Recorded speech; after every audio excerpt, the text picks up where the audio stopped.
ఇంట్లో దొంగలు పడితే చక్కగా బీరువ కాడికి పోతారు, తాళం బలగొట్టి లాకర్ తెరుస్తారు, బంగారం పైక మూడ్చుకొని అవతల పడతారు. అదే దుక్నాలలో అయితే గల్లెపెట్టకు సూటు పెడతారు, అందులో ఎంత ఉంటే అంత వేసుకొని పోతారు.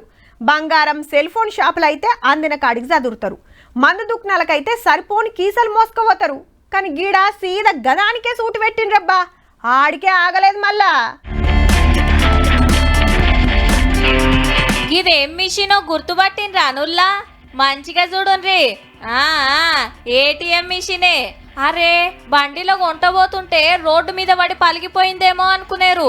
లేలే, ఇగో గీ అర్రలు ఉండాల్సిన మిషను గాడున్నది. మీరేం దొంగలరా సామి, ఏమన్నుంటే పైసలు ఉడ్చుకోబోతారు గాని బియ్యం బస్తా ఎత్తుకపోయినట్టు మొత్తానికి మొత్తం మిషనేలే పట్టుకపోయినరు. ఆగో బండిలు వేసుకొని ఎట్లా పోతున్నారో. దొంగల బండి అటు పోంగానే పోలీస్ బండి ఇటొచ్చింది. దగ్గర పట్లనే స్టేషన్ ఉంది. మళ్ళా సిరిసిల్ల జిల్లా ఎస్బీఐ ఏటీఎం లా గింత పనైంది రాత్రి. బ్యాంకోళ్ళు 6 లక్షల రూపాయలు డిపాజిట్ చేస్తే కస్టమర్లు 1.5 లక్ష గుంజొచ్చురట. కడమ 4.5 లక్షల కోసం గీ ఉద్దారకం చేసిండ్రు దొంగన్నలు. మళ్ళా దీనికి సెక్యూరిటీ లేడు, సీక్రెట్ కెమెరాల కాంచి లేవట్కపోయినరో ఏం పాడో మరి.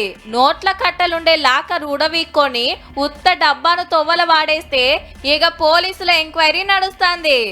ఏటీఎం దొంగతనాలు ఎన్నో చూసినాం గాని గిట్ల మిషనే ఎత్తుకపోయిండ్రంటే మీరు మామూలు దొంగలు కాదురా నాయనా.